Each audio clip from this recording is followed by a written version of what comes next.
So you know that moment you're planning to do something and then something else happens.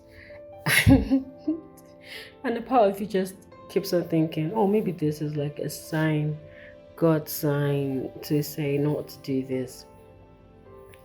But then I'm thinking again and I'm like, Shadi, I don't have an idea, rather, you don't have an idea when next you're going to have this luxury of time to do it again. So if you're wondering why I'm giving you this gist that may seem unnecessary, I literally just plugged in my mic a few minutes ago and I was about to start recording, and boom, the mic didn't come on. My mic said, Shade, I'm tired. So I don't know if there are people that fix mics or I'm doomed. But that being said, let's continue and have an amazing episode today because I have something really, really, really interesting to talk about. Hey everyone, welcome back to the 2016 podcast. I'm your inappropriately trimmed favorite host, Shade Monumental. The funny thing is, I don't like saying that word or using that word again because of Shally Poppy. And well, if you know, you know. And today we are going solo. I'm ready solo. I'm ready solo. Solo. It's just me and a host of the Supernatural. My dog is on my mind. He's always on my mind, funny enough. And my ever dashing listeners. Today we'll be talking about something that has been on my mind for a while. I am going to try something new. So I've decided to pick out like phrases we use that are familiar or peculiar to Nigerians and try to Englificate it. So what we're going to be doing is Englification of terms. Please, I don't know if that's definitely not a word, but you get my point. You know when people say no, let me say the English word, the Englified word first, or the Englified statement. The body is so mindful that we must take it through a process of love and care. In Nigeria, we say, body no be firewood. Wow, you all didn't laugh. Wow, that's a big wow. Wow. Back to beige. You've probably seen those tweets or posts that go viral every few AK market day. The ones that say something like, remember your parents are first-time parents. They're figuring it out as they go. Cut them some slack. And look, I get it. I do accept. I accept that they're first-time parent, and I do think parenting is a bit, on the tough side. There is no manual to it, so it's not like you're coming into parenting and your grandmother is giving you a proper manual, like listed that this is what her distant cousin in London tried. This, I mean, there are nuggets that are being passed, but there's no proper manual to it. And most parents genuinely are doing their best with what they know. But here's what I rarely see in those conversations. I rarely see things like kids are first-time kids too. They're not just side characters in the story of their parents' growth.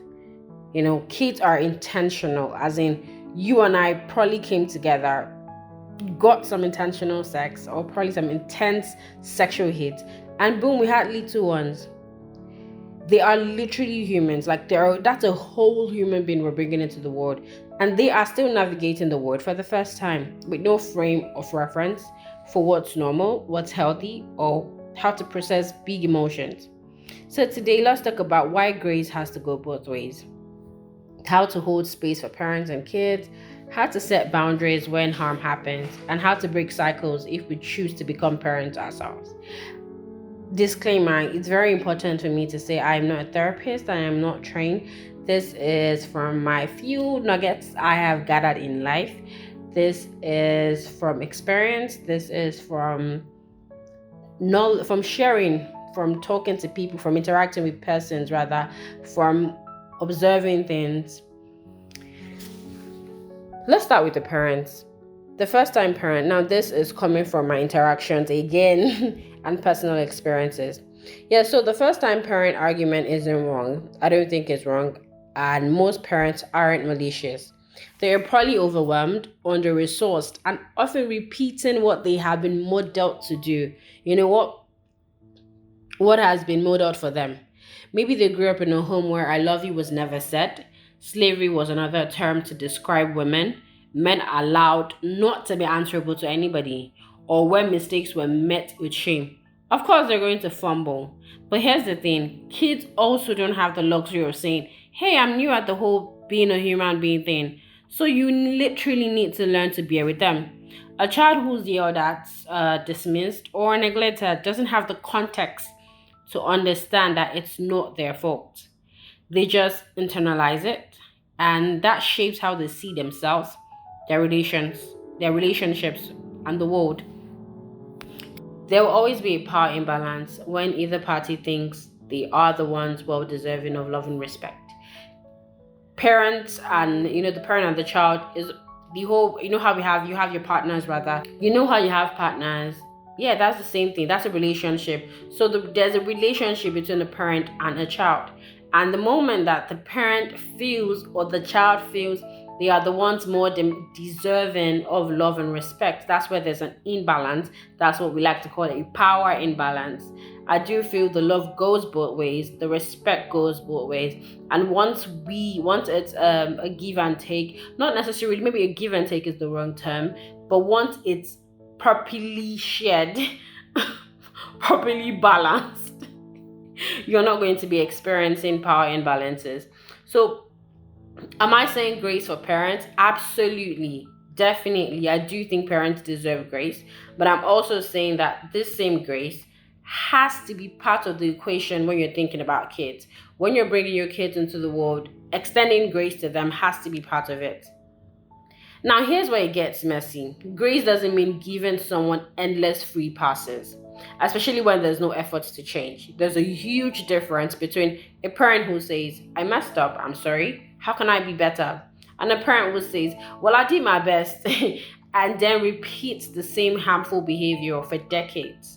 One is growth, the other is stagnation. And if you are the kid in that dynamic, you don't owe them forgiveness just because they are first-time parents. Impact matters more than intent.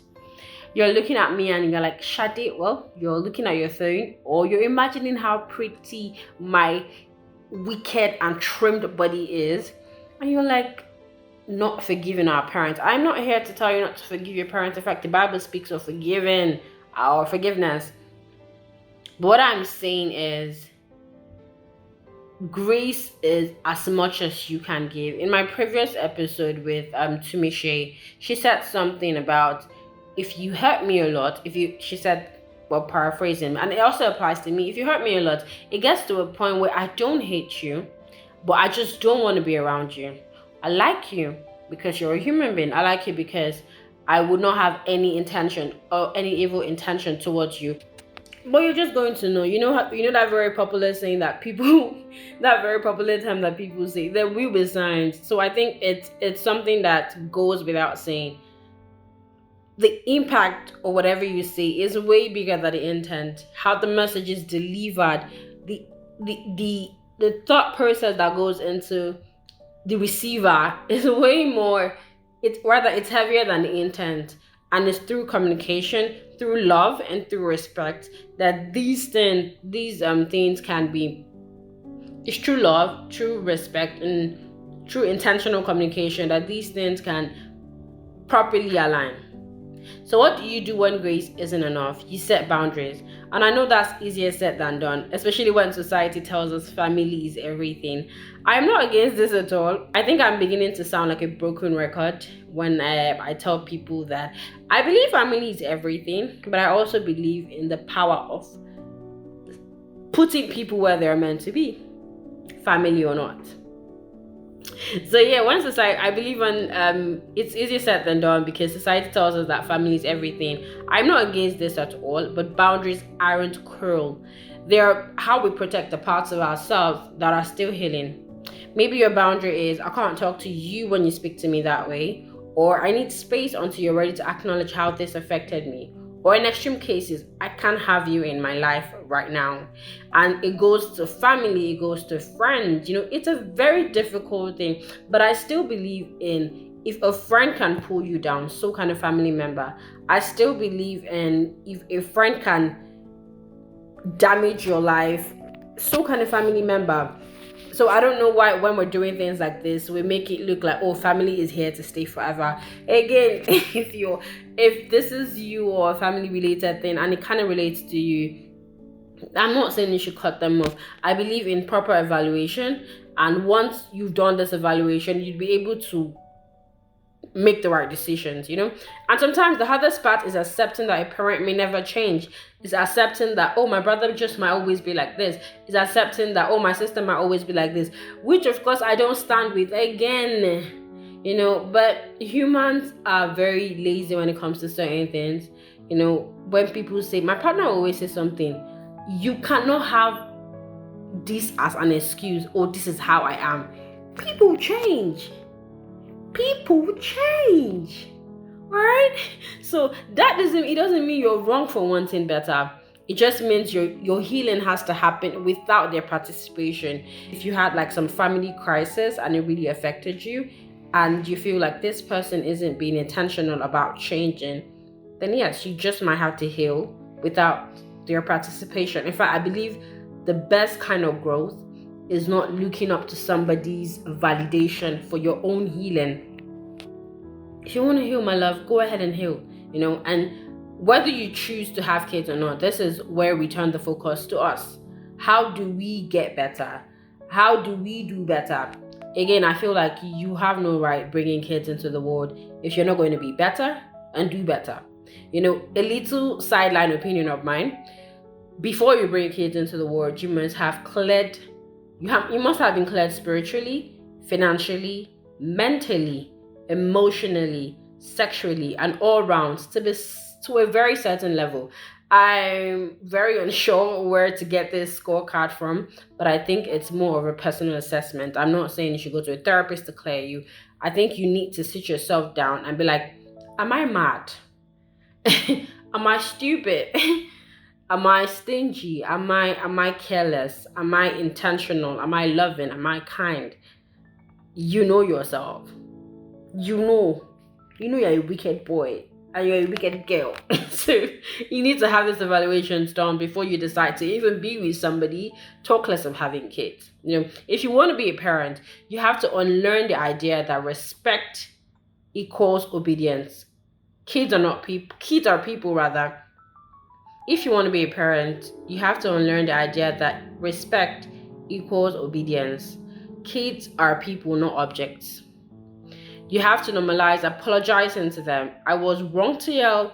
I'll try to handle my stress better. You have to dig into therapy if need be.